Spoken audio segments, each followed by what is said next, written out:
السلام علیکم ملګرو. عمران خان ولې دومره مقبول دی؟ د عمران خان د مقبولیت وجه څه ده؟ عمران خان کې کمې درې خوبۍ دي چې هغه د پی ډي ایم سیاسي جماعتونو کې نشته. د اف آی ای اهلکار عمران خان ته سلوټ ولې وکړو؟ د اسلام آباد های کورټ نه د عمران خان لپاره او د پاکستان تحریک انصاف لپاره د خوشخبری خبر دی. هغه خبر څه دی؟ او د پی ډي ایم سیاسي جماعتونو سره یو ډیره غټه دوکه روانه ده او دوی چې د عمران خان لپاره کومه کنده کنيستې وه، په هغې کنده کې اوس دوی خپله غورځېدو واله دي. د هغې څه وجه ده؟ او بل اړخ ته آرمي اکټ ترمیمي بل منظور شو. د غټو غټو سزاګانو اعلان شوی دی. د هغې چې کوم تفصیلات دي هم په دې ویډیو کې تاسو ته مخې ته ایږدم. خو تاسو ملګرو ته پته ده چې هر یو ویډیو کې یو سوال زه تاسو ته مخې ته ایږدم او د هغې سوال جواب تاسو ماله په کمنټ کې راکوئ. نننی سوال دا دی چې پاکستان د موجوده مشکلاتو نه کم یو سیاسي لیډر اوښکي شي، عمران خان یا نواز شریف؟ کم کسان چې وایي عمران خان، هغوی دا ویډیو مخکې ملګرو سره شیر کړئ، او کم کسان چې وایي نواز شریف، هغوی د ویډیو لاندې کمنټ وکړئ. اوس راځو چې د عمران خان ته د اف آی ای اهلکار سلوټ ولې وکړو؟ کله چې عمران خان په اف آی ای کې پیش شو،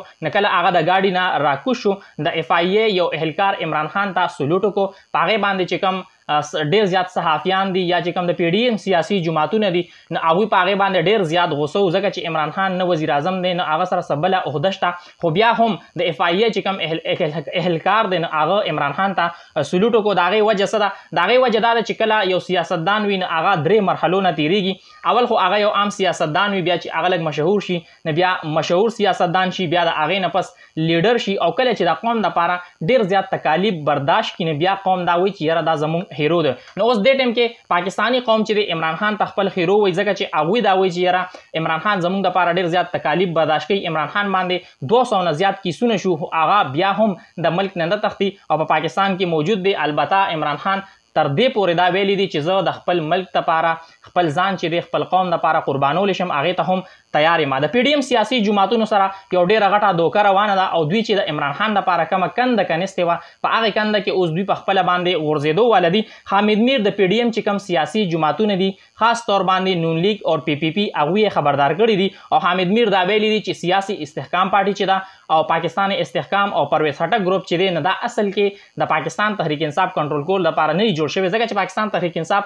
الریډي ډېر زیات مشکلاتو سره مخ دی. دا خو د نون لیگ او پی پی پی د کنټرول کول لپاره جوړ شوي دي. او تاسو ته پته ده چې دا دوه پارټۍ چې دي اوس نوې لانچ شوي دي، نو دوی ته به ټیم پکار وي ځان سټیبل کولو لپاره. او اوس ښکاري داسې چې کوم الیکشن دی، نو هغه به ډیلې کېږي. د هغې وجه دا ده چې دې سیاسي جماعتونو ته ټیم میلو شي، او دا سیاسي جماعتونه چې دي راتلونکي وزیر اعظم به هم د دوی په خوښوي، او هغه به د دوی په خوښه باندې چلیږي هم، یعنې دوی به یې کنټرول کوي. نو اوس دا دواړه سیاسي جماعتونه چې دي، دوی خو دا وایي چې موږ عمران خان ماینس کړو، هغې پورې به دوی الیکشن کې نه ځي، څو پورې چې عمران خان په میدان کې موجود وي، ځکه چې دوی د هغه مقابله په الیکشن کې نشي کولی. دوی دا وایي چې عمران خان نااهله شي. البته د هغه پارټي دی هم په الیکشن کې نه وي، نو هله موږ په الیکشن کې ځو. خو اوس داسې یو گیم روان دی چې راتلونکي کم نگران حکومت راځي، نو صحافیان دا دعوه کوي چې دا به ډېر زیات دې له به طول ورکړی شي، دا به د دې چې کوم مدت دی، نو هغې کې به ډېره زیاته اضافه وشي. د 2-3 میاشتو په ځای به دا 6 میاشتو یا کال ته هم د دې مدت لی شي. او بیا چې د پی ډي ایم کم دا سیاسي جماعتونه دي، نو دوی به په خپله باندې د الیکشن مطالبه کوي، څنګه چې اوس دې ټایم کې یا تیر یو کال داسې عمران خان د الیکشن مطالبه کوله، نو اوس چې کوم د پی ډي ایم سیاسي جماعتونه دي، نو راتلونکي ټایم کې به دوی سره داسې یو دوکه روانه ده چې دوی به په خپله باندې د الیکشن مطالبه کوي.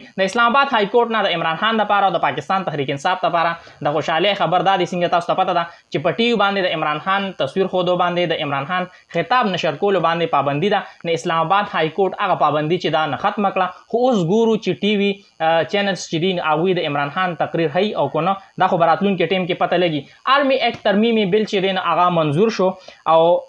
هغې کې د غټو غټو سزاګانو اعلان شوی دی. آرمي اکټ ترمیمي بل په سینټ کې منظور شو. وزیر دفاع خواجه آصف د آرمي اکټ ترمیمي بل چې دی، نو دا په سینټ کې پیش کو او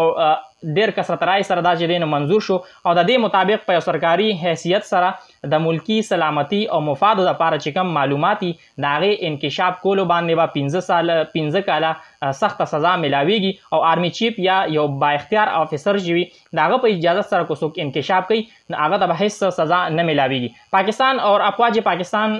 مفادو خلاف که څوک انکشاف کوي، نو هغوی سره به د آرمي اکټ او چې کوم افیشل سیکرټ اکټ دی، نو د هغې تحت په د هغې خلاف خلاف کاروایی کیږي او دا اوس د عمران خان چې کوم سایفر والا معامله ده نو هغې طرف ته هم دلته اشاره ده ځکه چې هغه هم په افیشل سیکرټ اکټ کې راځي او حساس ډیوټي باندې چې کم کسان کم افیسران تعینات وي نه 15 کالو دپاره به هغوی باندې پابندي چې هغوی به سرکاري سوري چې کم سیاسي سرګرمي وي نه هغې کې به هېڅ قسمه هغوی چې دی نو هغې اکټیویټي کې به ځان نشي شاملولی او سرکاري چې کم سرګرمۍ وي نه هغې کې به حصه نشي اخیستی او که چېرې د دې خلاف ورزي کوي نه هغې له به 2 کاله چې دی نو قید ورکړی کیږي او بل لخوا الکترونیک کرایم کې چې کم کس ملوث شو نو هغوی به یا افواج پاکستان چې دی هغه څوک بدنامي د هغې خلاف الکترونیک کرایم چې کم اکټ دی د هغې تحت په د هغې خلاف کاروایی کیږي او چې کومه د ټولو نه اهمه نقطه ده نو هغه دا ده چې څوک فوج بدنامي یا د فوج خلاف چې دی نو نفرت پیلاوي د هغوی خلاف په د آرمي اکټ کاروایی کیږي او 2 سال قید کیدی شي او جرمانه هم په هغې کسانو باندې کیدی شي او دا د ټولو نه زیاته اهمه ده خاص کر چې کوم الکترونیک میډیا ده یا سوشل میډیا باندې کم کسان دي د هغوی دپاره دا ډېر زیات چې دی نو یو اهم خبر دی علي محمد خان هم پرون رها شو هغه تقریبا د دې نه مخکې 8 پیرې د هغه ضمانت منظور شوی خو بیا به هغه چې دی نو کم پولیس دی هغوی به هغه ګرفتار کړ خو پرون د پېښور های کورټ چې کوم چیف جسټس دی کم چې د هغه ضمانت منظور کو نو هغه یو ډېر اهمه فیصله وکړه هغه دا وویل که چېرې علي محمد خان چې دی دا پېره بیا ګرفتار شو نو چې کوم ډي سي دی هغه به موږ نشانې عبرت جوړ کړو نو بیا به څوک غیر قانوني کار نه کوي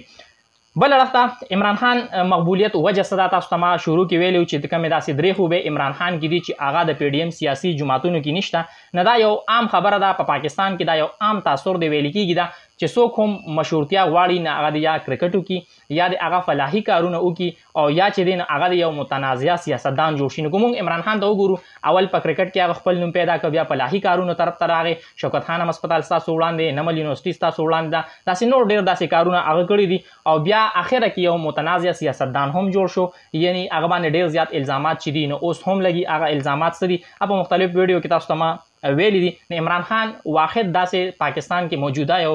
کس دی چې هغه کې دا 3 واړه خوبې موجود دي او بل د هغه د مقبولیت چې کومه وجه ده د هغه چې کوم تیر ګورنمنټ دی او اوس چې د پی ډي ایم کوم ګورنمنټ و د پی ډي ایم چې کومه خراب کارکردګي ده هغه اوس چې کوم د عمران خان اصل مقبولیت وجه ده هغه عمده ده ګورو چې راتلونکي ټیم کې څه کېږي ټول اپډیټ به انشاءالله په دې پیج باندې تاسو سره شریکوم دا ویډیو مخکې ملګرو سره ضرور شیر کړئ او تاسو خپله قیمتي رای هم ما سره په کمنټ کې ضرور شریکه کړئ د الله په امان